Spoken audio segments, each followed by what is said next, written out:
Nabi SAW mengatakan dalam riwayat Ibnu Majah, Inna Allah yusikum bi ummahatikum thalathan. Sesungguhnya Allah telah mewasiatkan kalian agar berbuat baik, berbakti, ya, melayani ibu kalian 3 kali. Inna Allah yusikum bi abaikum, dan telah mewasiatkan untuk ayah kalian 1 kali. Inna Allah yusikum bil aqrabi fal aqrab. Lalu Allah mewasiatkan kalian untuk berbuat baik dengan orang yang terdekat, lalu orang yang terdekat. Juga hadits yang masyhur waktu Muawiyah bin Haidar radhiyallahu anhu, ya, mengatakan, dia bertanya, ya Rasulullah, man abar, siapa orang yang paling layak saya bakti? Qala ummaka, ibumu, kata Nabi SAW 3 kali. Qala abaka, yang keempat baru dikatakan ayahmu. Tsummal aqrab fal aqrab, lalu kemudian yang terdekat, lalu orang yang terdekat, maksudnya paman, tante dan seterusnya. Disebutkan oleh Imam Bukhari dengan sanad hasan dalam kitab Adab Mufradnya. Di sini yang ingin saya titik beratkan teman-teman sekalian, dalam mendahulukan ibu ini masuk, ya, di pintu pelayanan. Jadi kalau misalnya ibu kita mengatakan, nak tolong ambilkan saya sesuatu, misalnya ambilkan ibu air, ambilkan ibu tas. Lalu ayah kita juga mengatakan, nak tolong ambilkan ayah air. Yang kita dahulukan adalah ibu kita dalam pelayanan. Nak antar ibu ke lokasi ini. Ayah kita mengatakan, nak antar ayah ke sini. Kita dahulukan ibu kita. Ini dalam pelayanan. Tapi jangan hadis ini ditarik dalam segala hal.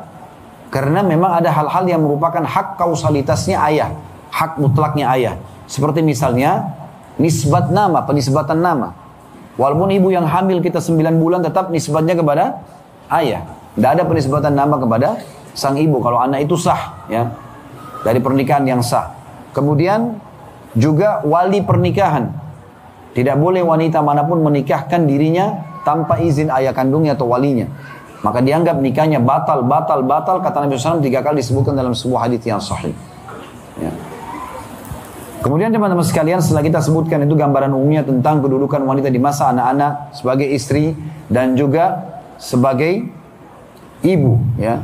Dan saya katakan tadi, tentu kalau kita ingin sebutkan keutamaan hadits tentang baktinya kepada kedua orang tua, ini mungkin pertemuan sendiri 2 jam, 3 jam tidak selesai. Maka itu sudah mewakili insyaAllah. Dan sudah ada ceramah kami tentang bakti pada orang tua. Tentu teman-teman bisa kembali ke YouTube kami di Khalid Basalamah Official. Di playlistnya ada insyaAllah di situ foldernya. Sekarang kita masuk teman-teman sekalian ke pertengahan bahasan kita. Dan kita tutup nanti dengan ini insyaAllah. Beberapa syubhat-syubhat yang banyak diangkat oleh orang-orang non-muslim di tengah-tengah muslimah. Dan kita berharap semua muslimah setelah mendengar ini tidak ada lagi gangguan bagi mereka dari syubhat tersebut.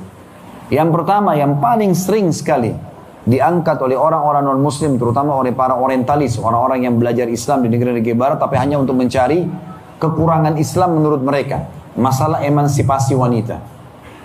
Selalu mereka gembar-gemburkan kalau Islam itu menzalimi wanita. Islam tidak menyamakan laki-laki sama perempuan, gitu kan? Maka kita harus mengumandangkan kalau perempuan harus sama dengan laki-laki. Ini secara zahir seakan-akan benar. Tapi kita sebagai seorang muslim punya panduan agama kita, ya. Islam merincikan ini dengan sangat rinci. Kalau tentang balasan amal soleh, disamakan laki-laki sama perempuan. Walaupun perempuan sebenarnya lebih sedikit kalau dari sisi kuantitas ibadahnya, jumlah ibadahnya. Contoh, bukankah wanita haid setiap bulan? Baik, umumnya standarnya 6-7 hari wanita haid itu.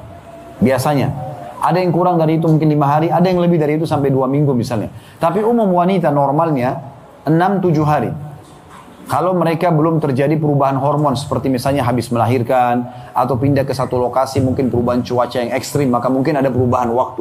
Tapi umumnya seperti itu, antara 6-7 hari. Baik, kalau kita hitung misalnya 7 hari atau 1 pekan dalam 1 bulan dia haid, berarti sholatnya wanita dalam 1 bulan cuma 3 minggu. Benar nggak? Berarti ada 1 minggu nggak sholat kan? Kan tidak boleh sholat orang haid kan? Laki-laki tidak ada yang haid. Berarti kalau wanita umurnya 60 tahun selain balik, anggaplah umurnya 75, 15 tahun sebelum balik, 60 tahun, ya, dia sholat, dan ada laki-laki sama umurnya 75 tahun, 15 tahun masa sebelum balik, 60 tahun umurnya, sholat juga, maka secara kuantitas jumlah sholatnya siapa lebih banyak? Laki-laki. perempuan berkurang 1/4 dari umur itu. Artinya dari 60 tahun ada 15 tahun mereka tidak sholat.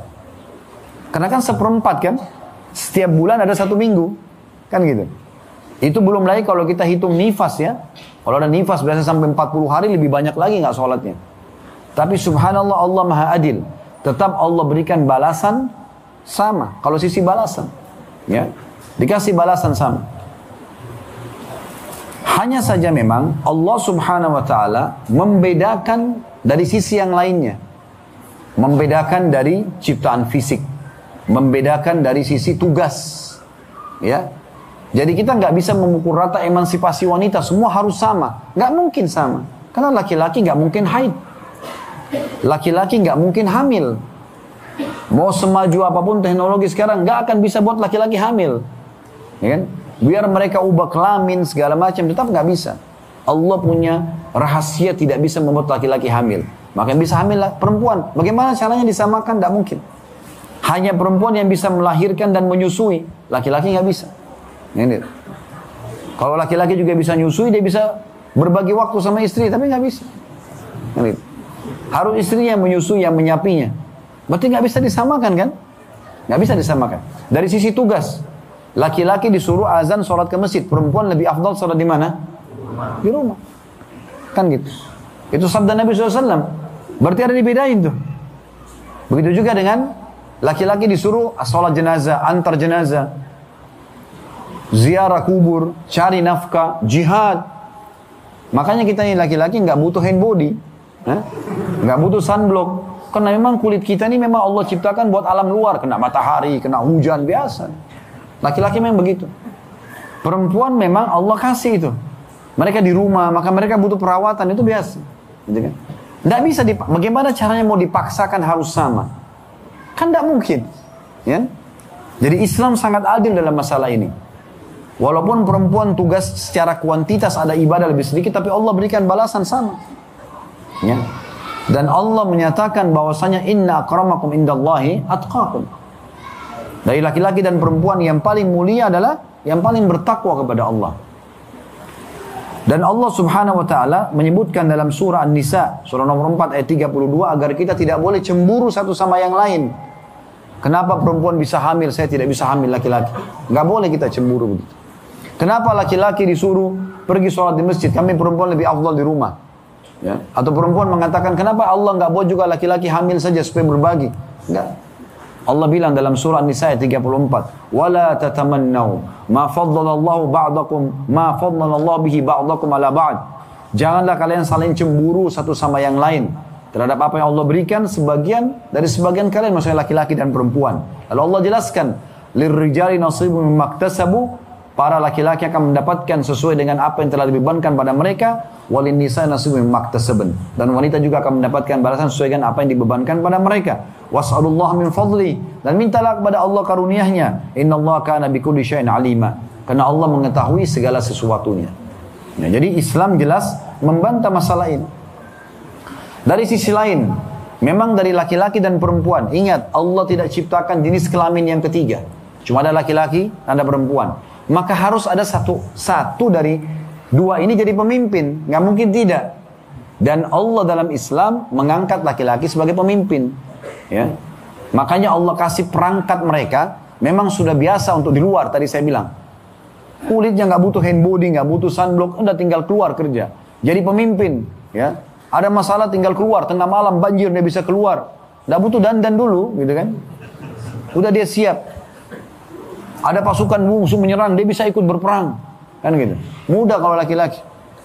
Allah berikan itu. Maka Allah angkat jadi pemimpin. Dan laki-laki itu dominan akal. Apa itu akal? Masalah solusi. Begitu.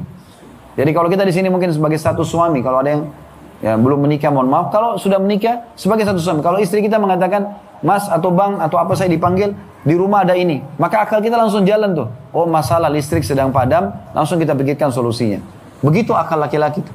Kita kalau naik mobil, bannya pecah. Maka langsung akal kita solusinya. Oh, bengkel di mana? Kalau perempuan tidak, dominan perasaan. Beda. Perempuan itu kalau naik mobil, ban mobilnya pecah, dia turun, dia renungi dulu. Kenapa pecah? Lama. Pakai perasaan. Ya. Baru dia pikir setelah itu masalahnya apa.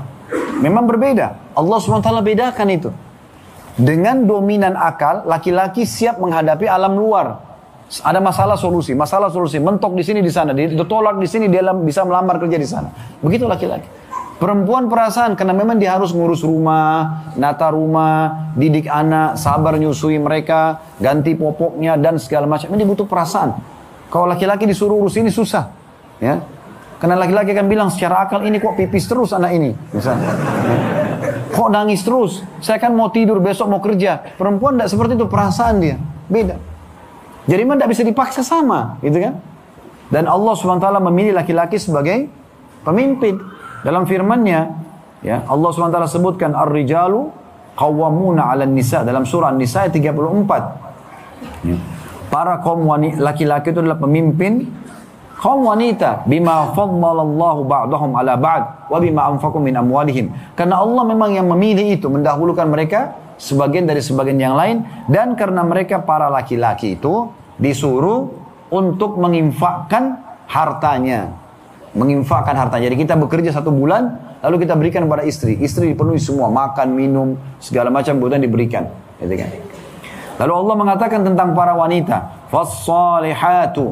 Oleh karena itu, para wanita yang dapat gelar kesolehan, qanitat, ya, yang sibuk, tunduk, patuh kepada Allah. Sebagian ulama mengatakan qanit ini adalah orang yang lama sujud dan ruku. Ibadah. Hafizatun bima hafizallah. Menjaga apa yang telah Allah jaga. Maksudnya mereka jaga kesucian kemaluan mereka. Mereka tidak perlu lagi berselingkuh karena Allah sudah penuhi kebutuhannya sebelum nikah oleh ayahnya, setelah menikah ya oleh suaminya. Baru Allah masuk tentang masalah tadi nusyud yang sudah kita bahas tadi ya. Kemudian teman-teman sekalian, syubhat yang kedua selain emansipasi wanita adalah masalah hijab. Seringkali mereka lemparkan sebuah syubhat di tengah-tengah komunitas muslim, kenapa perempuan harus berhijab, gitu kan? Untuk apa? Kenapa bukan seperti perempuan kami di barat bebas, mau pakai baju nggak pakai baju terserah, gitu kan? Gak ada masalah. Subhanallah, ada satu kisah unik saya pernah dapatkan di Inggris terjadi. Ada seseorang anak muda muslim mu'allaf dia. Kemudian dia ajak temannya yang lain setahun kemudian untuk masuk Islam, tapi temannya ini masih punya masalah, syubhat. Pertanyaan, kebetulan ada satu orang alim di sana mengisi pengajian, lalu teman yang masuk Islam ini yang mu'allaf 1 tahun lalu bilang, ini ada teman saya mau masuk Islam, tapi dia masih punya pertanyaan, ada yang mengganjal, dia mau tanya, bisa nggak? Kata gurunya, ya silakan, kata orang itu, silakan, apa yang mau ditanya? Lalu kata non muslim ini, saya ingin tanya, kenapa kalian menyusahkan wanita kalian? Kenapa kalian suruh mereka berhijab? Ya. Sementara kalian tidak bebaskan seperti kami bebas wanita kami. Mau bekerja semaunya, mau bergaul semaunya, hidup bebas seperti laki-laki, terserah. Maka kata syekhnya atau gurunya, apa kamu sudah selesai? Dia bilang iya. Lalu syekhnya mengeluarkan 2 permen dari kantongnya, 1 terbungkus, 1 dibuka bungkusannya. Lalu digeletakin di lantai masjid. Lalu kata syekhnya kepada orang non muslim itu, kata guru si alim ini, kira-kira kalau saya suruh pilih kamu permen ini, yang mana kamu pilih? Kata orang non muslim itu yang masih terbungkus. Kata guru orang alim itu, kenapa? Kenapa kau nggak ambil yang sudah terbuka, kan tinggal dimakan aja? Dia bilang karena ini lebih steril, ini lebih bersih, lebih terjaga. Kata beliau, begitulah semua wanita muslimah, seperti permen yang masih dibungkus, yang boleh membukanya hanya suaminya saja, bukan semua orang. Ya, bukan semua orang. Hijab ini teman-teman sekalian, Allah subhanahu wa ta'ala perintahkan para wanita pakai jilbab tertutup ini, karena Allah pencipta lebih tahu. Semua laki-laki dihiasi dengan syahwat. Setiap kali lihat rambutnya wanita terbuka, lenggak-lenggok jalannya, tubuhnya, maka akan tergoda syahwatnya. Makanya disuruh tutup. Ya. Dan itu tujuannya agar mereka ditahu, oh ini muslimah. Dan juga supaya mereka tidak diganggu. Perhatikan Allah SWT sebutkan dalam Al-Quran. Dalam surah Al-Ahzab, surah nomor 33 ayat 59 yang bunyinya, Ya ayuhan nabiyyu qul li azwajika wa banatika wa nisa'il mu'minina yudnina 'alaihinna min jalabibihin, dzalika adna ay yu'rafna fala yu'zaina wa kana Allahu ghafurur rahima. Wahai Nabi, katakanlah kepada istri-istrimu dan juga seluruh anak-anak perempuanmu dan juga wanita-wanita mukminah agar mereka menjulurkan kain jilbab mereka dari kepala mereka ke seluruh tubuh mereka, dari rambut dari kepala ke seluruh tubuh. Ini firman Allah SWT. Dan itu tujuannya agar mereka lebih mudah untuk dikenal sebagai wanita muslimah dan mukminah. Itu ciri khasnya, ya. Dan juga agar mereka tidak diganggu. Sesungguhnya Allah Maha Pengampun lagi Maha Pengasih. Saya ingin jelaskan sedikit ayat ini. Kalau ada seorang wanita non-muslim, Nasraniyah misalnya, kita berikan jilbab dan kita katakan, coba pakai jilbab ini, 5 menit aja, pakai jilbab di pinggir jalan. Lalu lewat orang Nasrani yang lain, tidak usah muslim. Lalu kita tanya, kira-kira menurut kamu wanita itu agama apa? Apa yang dia bilang pasti?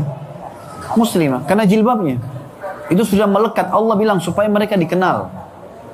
Dan supaya mereka tidak diganggu, ini penting sekali, subhanallah. Orang kalau menggunakan jilbab besar, apalagi kalau pakai cadar, mau diganggu dari sisi mananya? Orang yang mau perkosa juga dia takut kalau pakai cadar. Ini cantik ya? Tapi bukan cuma itu. Memang orang jadi segan dengan pakaian itu.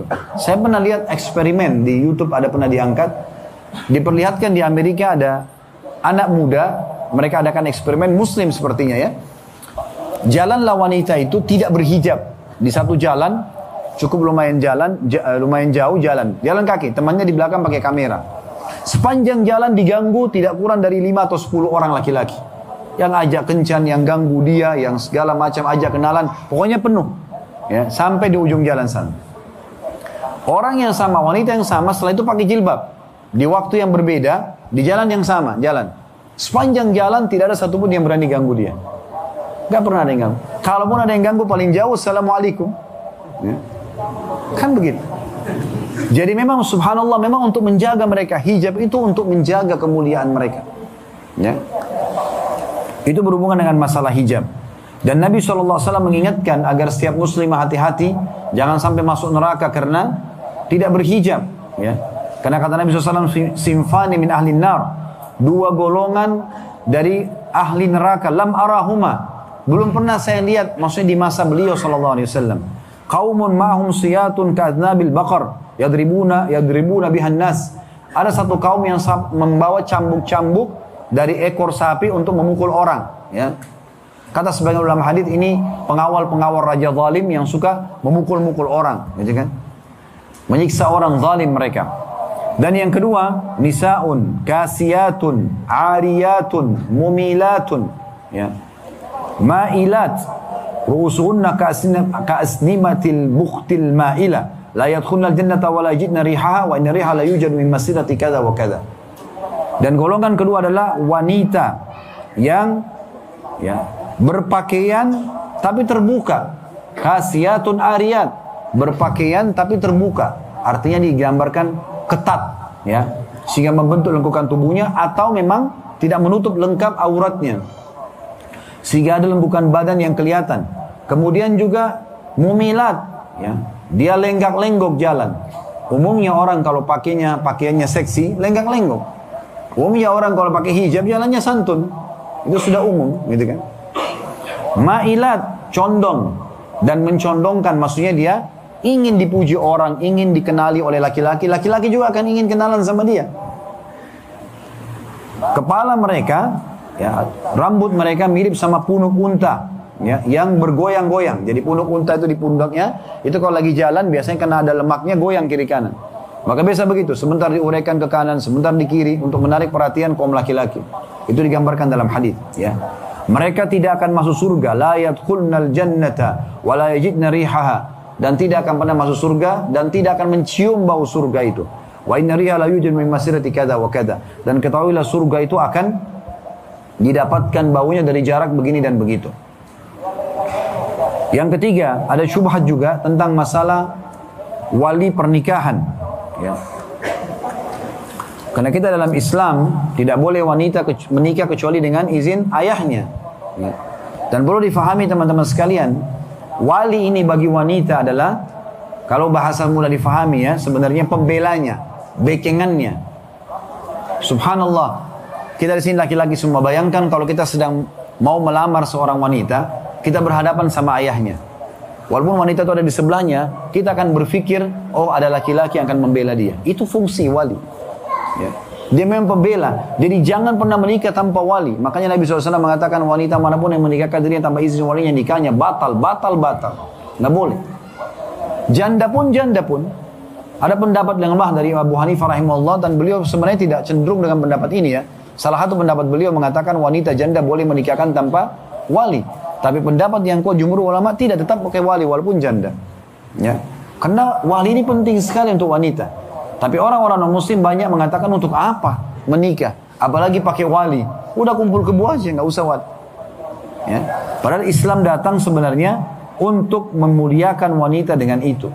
Dan Nabi SAW ingatkan para wanita, ayyumal mar'ati nakahat bighairi idni waliya fanikahuha batil. Diriwayatkan ahli sunan kecuali An-Nasai. Wanita manapun yang coba-coba nikahkan dirinya tanpa izin walinya, maka nikahnya batal.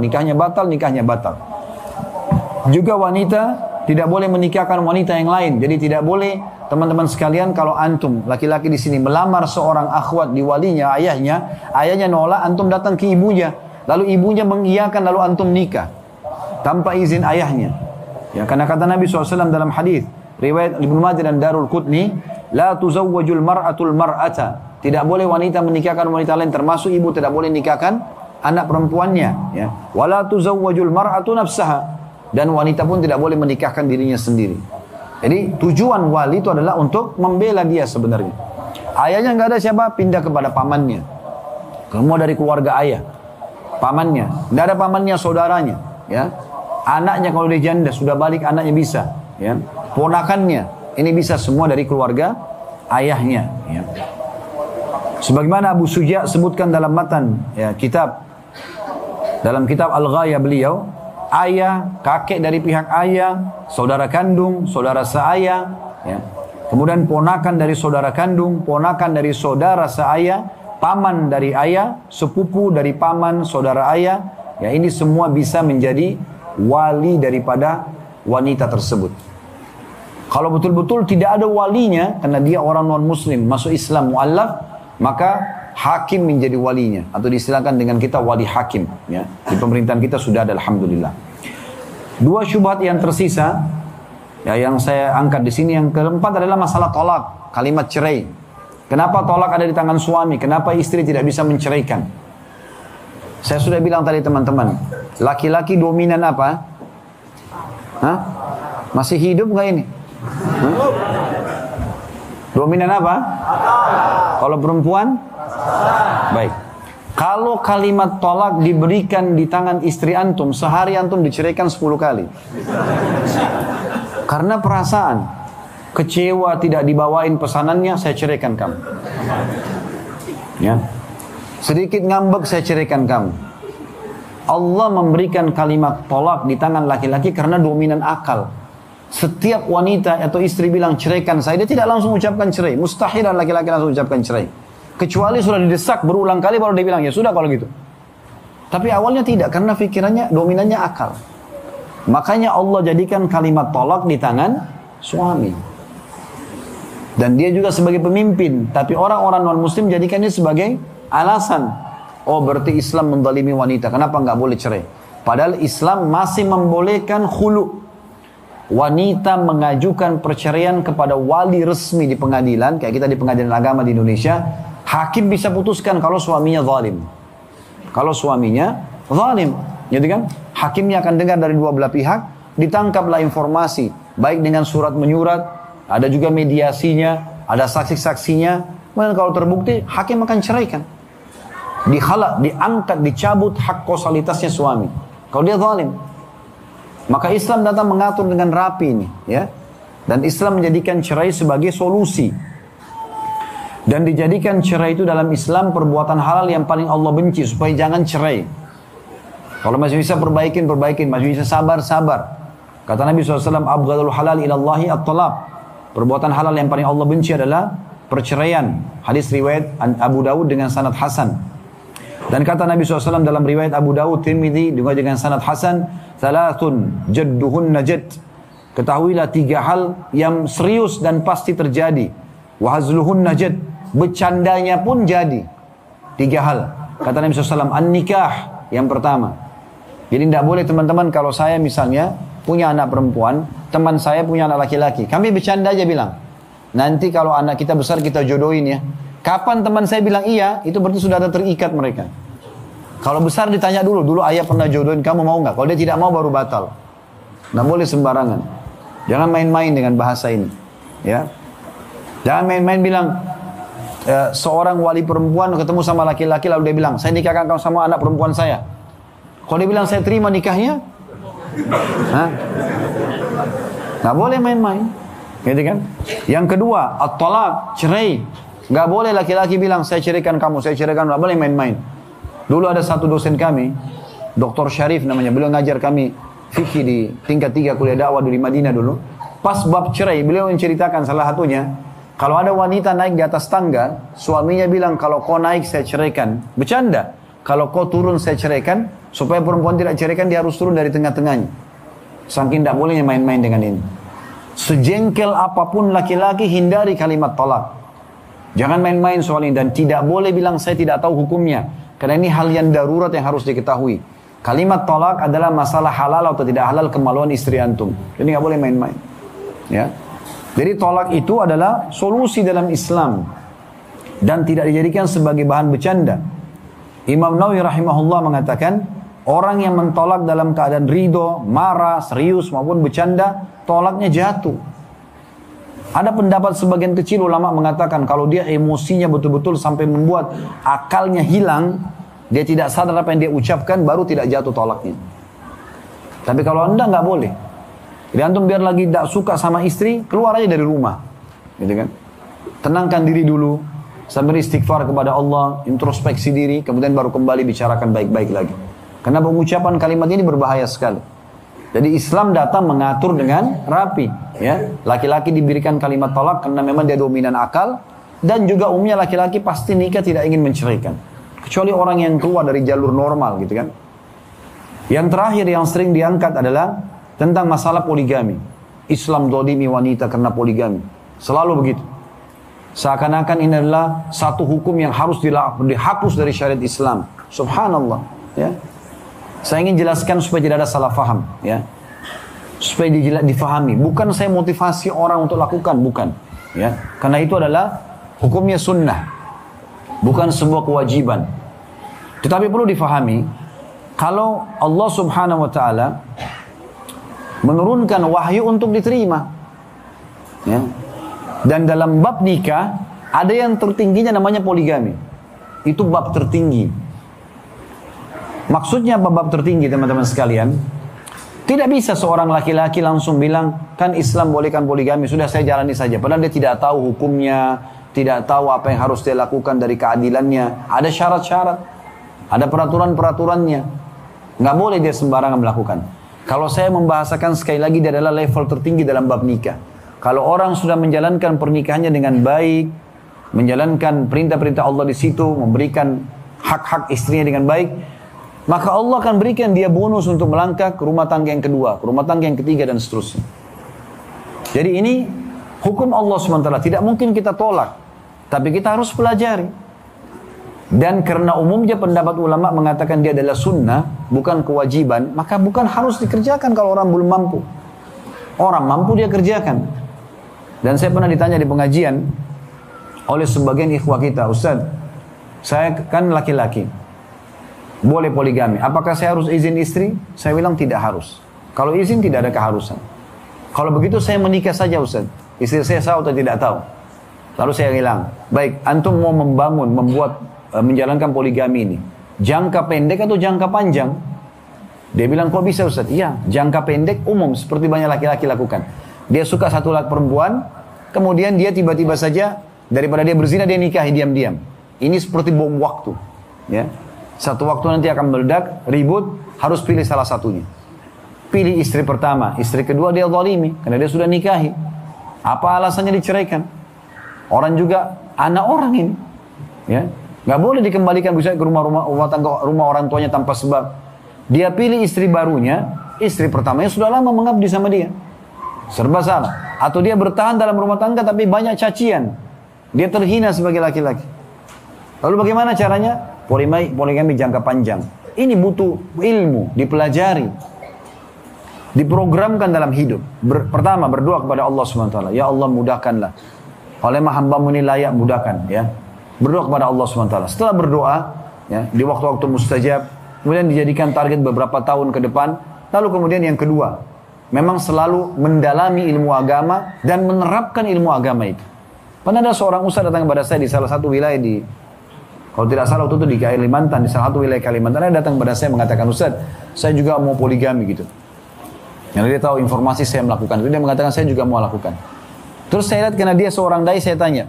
Pertanyaan saya pertama, karena saya tahu dai harusnya lebih banyak jadi contoh gitu. Bagaimana dengan sholat sunnah antum? Saya tanya dia. Bagaimana dengan sholat malam antum? Bagaimana dengan sholat duha antum? Bagaimana dengan semua sunnah-sunnah rawatib? Yang saya tanyakan afdaliyahnya. Bukan saya tanyakan sudah dikerjakannya. Maksudnya, sholat malam sudah istiqomah enggak? Dan selalu di sepertiga malam, dan itu 11 rakaat rutin. Sholat duha, saya tidak tanyakan 2 rakaatnya, afdalnya. Nabi SAW kerjakan sampai 8 rakaat, bahkan beberapa ulama mengatakan tidak ada jumlahnya. Sudah belum? Sholat 5 waktu antum, azan, sudah langsung di saf pertama. Sudah belum? Tidak kehilangan takbiratul ihram pertama imam. Puasa sunnah, antum puasa Senin Kamis enggak? Antum puasa Ayyamul Bid enggak? Zikir pagi petang dijaga rutin enggak? Bukan dikerjakan ya, sudah rutin dijaga enggak? Istiqomah enggak? Maka dia jawab semuanya belum, Ustaz. Gimana caranya antum mau Allah kasih antum bonus? Antum masih kendor begini ibadahnya, terus mau dapat bonus baru, enggak bisa. Coba perbaikin diri dulu, benahi diri. Bukan cuma diri kita, istri kita juga sama. Ajak mereka kepada agama, berikan pendidikan agama yang cukup, gitu kan? Baru kemudian setelah itu kita berpikir untuk melangkah. Itu pun melangkah dengan orang-orang yang tepat. Istri kedua juga harus orang yang beragama, bukan orang yang sembarangan, gitu kan? Sehingga akhirnya jauhkan kita dari agama dan seterusnya. Maka ini perlu digarisbawahi. Jadi yang ingin kita titik beratkan sebenarnya adalah hukum agama yang dinyatakan oleh para ulama, dia adalah sunnah, dan sebenarnya dia punya hikmah-hikmah yang sangat besar.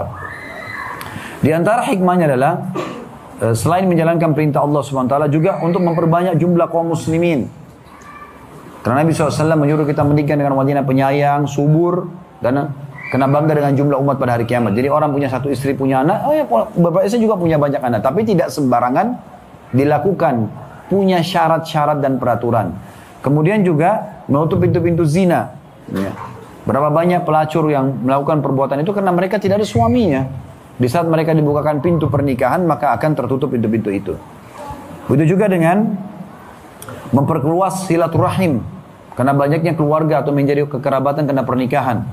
Begitu juga dengan meringankan opsi kewajiban bagi para wanita. Karena dengan berpoligami maka lebih ringan, lebih banyak pembagian waktunya. Dan sekian banyak hikmah yang disebutkan oleh para ulama. Tapi yang kita tidak beratkan sebenarnya karena ini syubhat yang dilempar. Kenapa Islam boleh nikah lebih dari satu wanita? Kenapa enggak satu saja? Loh ini perintah agama. Kita kira-kira mau katakan, oh iya kayaknya benar yang dia katakan. Kita hapus syariat Allah atau kita pelajari dan kita sampaikan yang benar, maka itu tujuannya. Kita menyampaikan yang benar. Kalau itu perintah agama. Dan subhanallah dari 100% laki-laki melakukan poligami di bawah 10%. Tidak semua orang juga bisa melakukannya. Itu adalah sebuah opsi dalam agama yang Allah berikan kepada orang yang sudah sampai pada level itu. Sehingga jangan sampai teman-teman merusak citra agama Allah ini hanya karena kita belum memahami hukum-hukum berhubungan dengan ini. Dan ingat, dalam melakukan poligami harus niat ibadah dan juga harus menjalankan syarat utamanya itu adil di antara mereka. Nafkah dan juga kesepakatan mabit atau pembagian malam. Kesepakatan situ di antara mereka, Allahu a'lam. Baik, semua bermanfaat insyaallah. Kalau ada benar dari Allah, kalau ada salah dari saya mohon dimaafkan. Subhanakallahumma bihamdika asyhadu an la ilaha illa anta astaghfiruka wa atubu ilaik. Wassalamualaikum warahmatullahi wabarakatuh.